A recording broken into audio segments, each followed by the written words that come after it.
Ciência USP.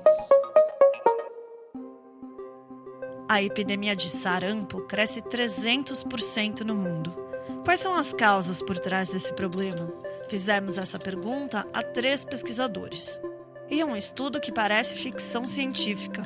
Um grupo de norte-americanos conseguiu recuperar a atividade metabólica de células do cérebro de animais mortos. Eu sou Silvana Salles e você me acompanha em mais um Ciência USP.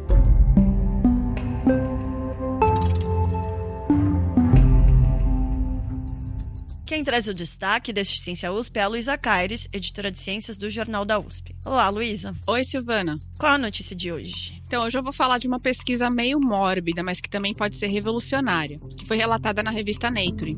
Pesquisadores da Universidade de Yale, nos Estados Unidos, conseguiram fazer algumas células do cérebro de porcos mortos voltarem a ter atividade metabólica. Para isso, eles injetaram nos vasos cerebrais um líquido substituto do sangue, que forneceu oxigênio e outras substâncias para os tecidos. As células também reagiram a alguns medicamentos. Depois, testando cortes de tecido do cérebro, os pesquisadores descobriram atividade elétrica em alguns neurônios. Essa atividade quer dizer que o cérebro voltou à vida por alguns instantes? Na verdade, não. Os neurocientistas responsáveis pelo experimento fizeram questão de destacar que não estamos falando de maneira nenhuma de um cérebro vivo, mas sim de um cérebro com alguma atividade celular. Não houve nenhum indício de sinalização elétrica coordenada, que é o que seria necessário para funções superiores do cérebro ligadas à consciência. Inclusive, a solução injetada tinha substâncias que bloqueiam sinais nervosos. Os cientistas fizeram isso por 2 motivos.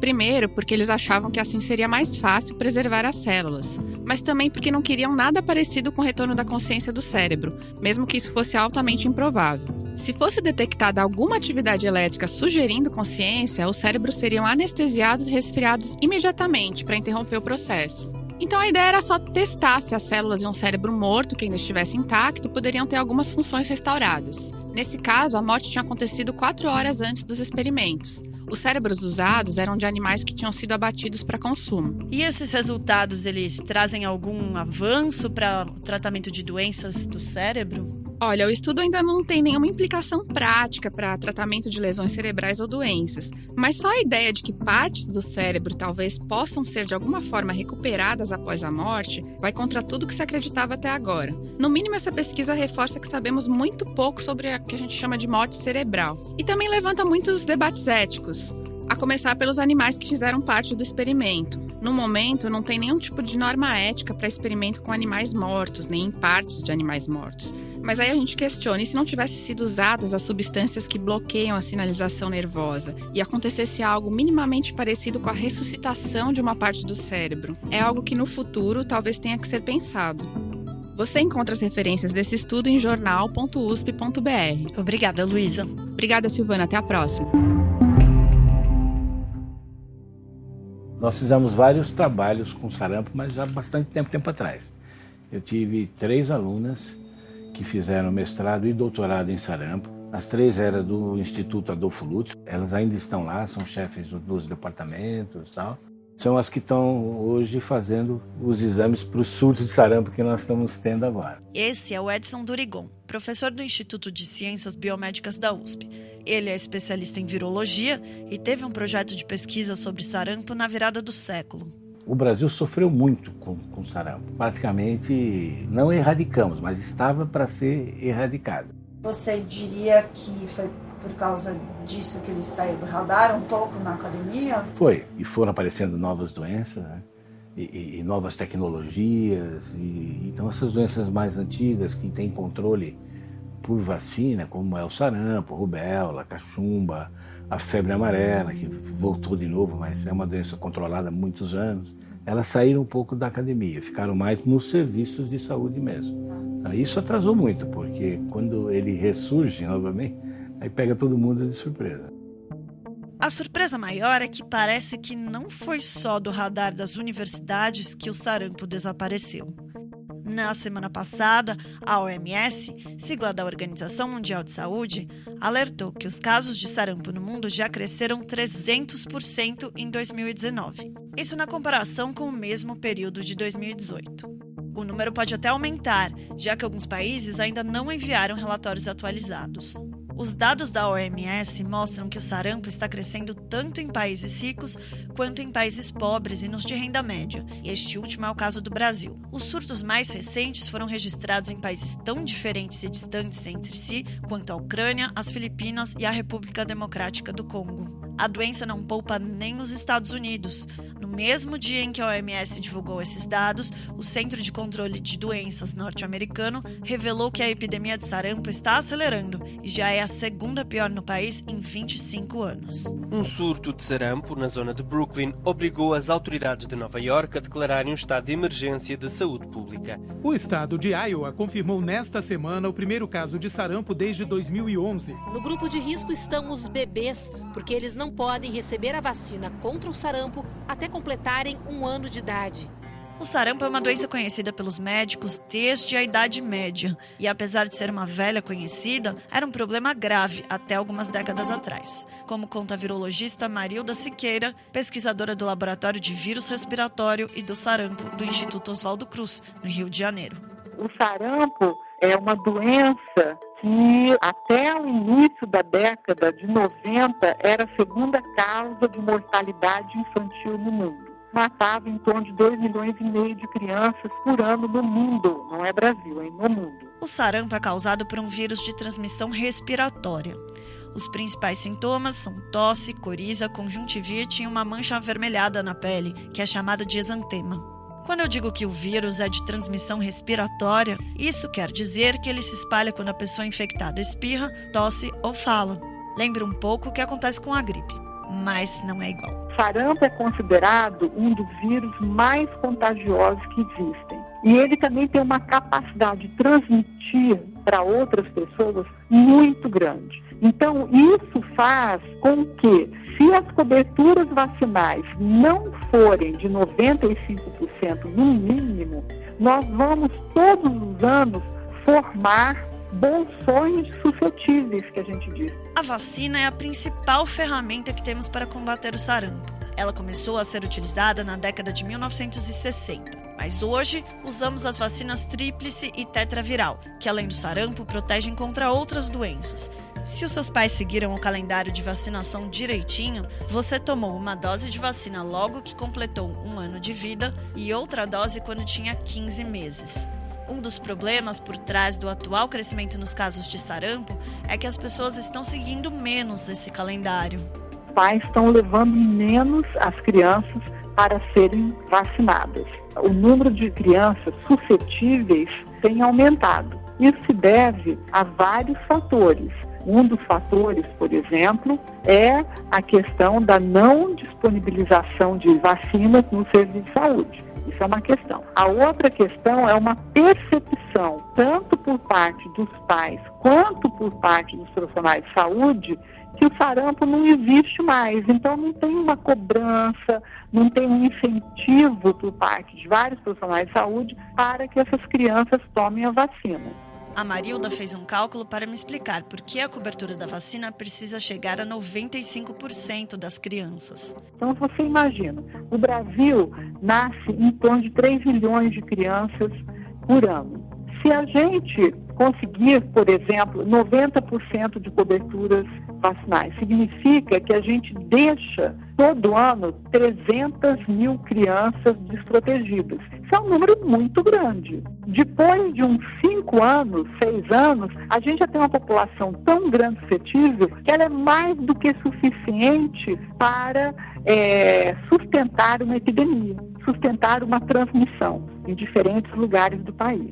Então, as coberturas vacinais, elas têm que ser muito altas para a gente cortar a transmissão do vírus a partir do momento que ele entra em algum país ou em alguma região. Como o sarampo é um vírus humano que não depende de mosquitos ou outros animais para ser transmitido, ele entra em um país ou região que estava livre da doença junto com pessoas infectadas. Com um maior número de viagens e migrações e a cobertura vacinal caindo, não é surpresa que o vírus se espalhe com rapidez. Foi o que aconteceu na região norte do Brasil em 2018 e expôs as falhas dos nossos serviços de vacinação. Quem chamou a atenção a esse fato foi o médico epidemiologista Expedito Luna, professor do Instituto de Medicina Tropical de São Paulo. Então é um surto que se inicia com a chegada de venezuelanos com sarampo, mas ele só progride porque a nossa cobertura vacinal está mal. O que a gente está observando, nesses 2 estados, Roraima e Amazonas, eles não chegaram no ano de 2018, em que pese a ocorrência da epidemia, eles não chegaram a 90% da cobertura vacinal das crianças de 1 ano de idade. Ou seja, apesar de estar acontecendo o problema, os estados ainda não conseguiram atingir a meta mínima de vacinação almejada, que é de 95% das crianças a 1 ano de idade. No caso que o Expedito cita, o resultado é que em janeiro de 2019, o surto de sarampo já se espalhava por 3 estados, Amazonas, Roraima e Pará. De fevereiro de 2018 a fevereiro de 2019, o total de casos no Brasil passou de 10 mil. Durante esse período, além dos casos importados, também registramos casos endêmicos, o que resultou na perda do nosso certificado de erradicação. Marilda explicou o que é esse certificado. O país ele ganha o certificado de eliminação quando ele mostra que ele tem pelo menos 3 anos que ele não tem a circulação do vírus no país. São 9 indicadores que mostram que o país está livre de sarampo. Então, o sarampo começou a circular em Roraima em fevereiro. Esse ano, até fevereiro, nós tínhamos casos de sarampo circulando no país. Não mais em Roraima, mas em outros estados do Brasil e pelo mesmo genótipo do vírus. Então, com isso, a gente mostra que durante 1 ano teve a transmissão endêmica pelo mesmo genótipo no país. Isso é um dos dados que a gente analisa. Naturalmente que por trás disso tudo, a gente analisa por município que teve caso suspeito, como que foi feita a confirmação ou descarte desse caso suspeito, as coberturas vacinais dessas localidades, enfim, esses critérios são todos analisados. A perda do certificado interrompeu uma história que começou nos anos 90. O plano de eliminação do sarampo foi um plano continental, né? Então foi coordenado pela Organização Pan-Americana da Saúde. Uma entidade que reúne os ministérios da saúde dos países das Américas do Sul, Central e do Norte. Os governos dos países das Américas, então, fizeram um acordo no início da década de 90 de buscar, de chegar a essa meta de eliminação do sarampo nas Américas. E para isso, a primeira atividade que foi feita foi uma grande campanha de vacinação que envolveu crianças a partir de 1 ano de idade até 14 anos de idade. E essa campanha foi feita aqui no Brasil no ano de 1992. O plano também previa a realização do que a gente chama de campanhas de segmento a cada 5 anos. Aqui no Brasil, a gente já começou a falhar na primeira campanha. Então, na campanha de 97, a campanha de segmento de 97, aqui o estado de São Paulo considerou que não precisava participar, que tinha altas coberturas vacinais de rotina e que a campanha seria desnecessária, e o estado de São Paulo, então, não participou da campanha de 97. E nesse mesmo ano, com a chegada de uma criança de fora do país com sarampo, desencadeou-se uma epidemia de porte, né, que teve com 60 mil casos no Brasil e 60 óbitos no ano entre 97 e 98. Concentrou-se aqui em São Paulo, mas espalhou para o resto do Brasil. E o primeiro surto de maior importância, e depois desse de 97, quando a gente já vivia a era da eliminação do sarampo, foi em Pernambuco, em 2013. Então tivemos o surto de Pernambuco em 2013, cerca de 200 casos, se eu não me engano. Depois tivemos um surto no Ceará, entre 2014 e 2015. E agora, entre 18 e 19, a gente está vivendo a situação mais grave até o momento, né, que é esse surto envolvendo os estados de Roraima e do Amazonas. Mas não são só as falhas dos programas de vacinação que influenciam o crescimento de uma doença antiga, como é o caso do sarampo. A gente não pode desconsiderar o efeito dos movimentos e dos ativistas contra as vacinas.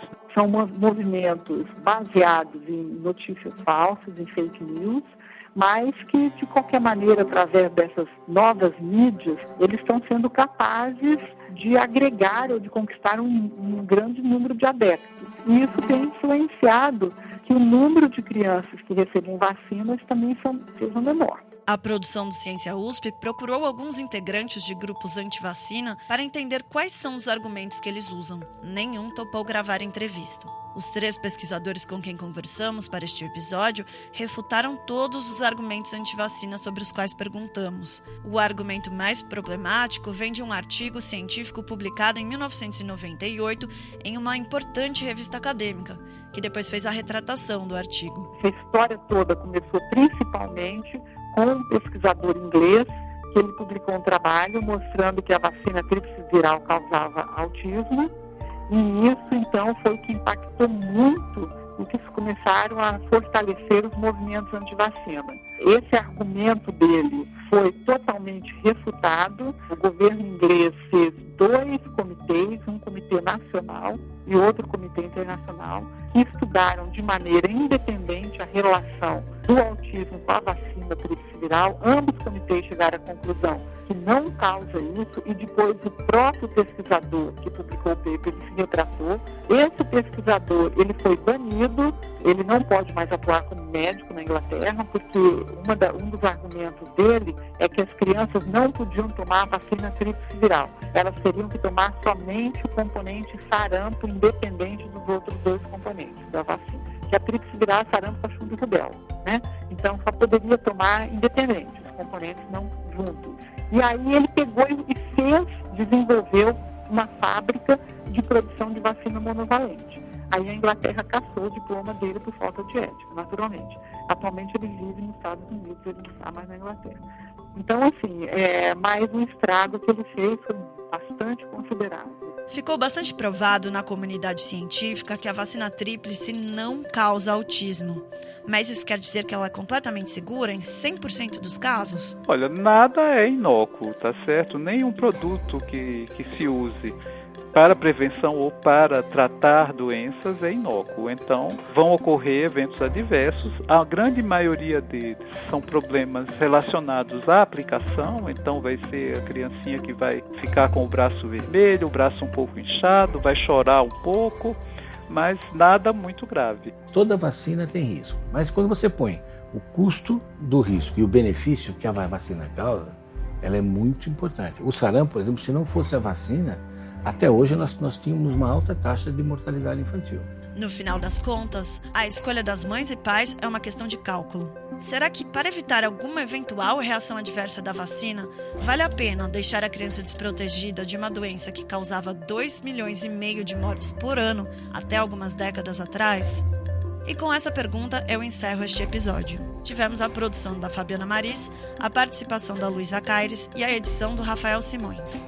Eu sou Silvana Salles e volto no próximo episódio. Até lá, você pode nos avaliar no iTunes e no Castbox ou deixar seu comentário nas nossas redes sociais. Estamos no Facebook, no Instagram e no Twitter, com @CiênciaUSP, tudo junto, sem acento. Ciência USP.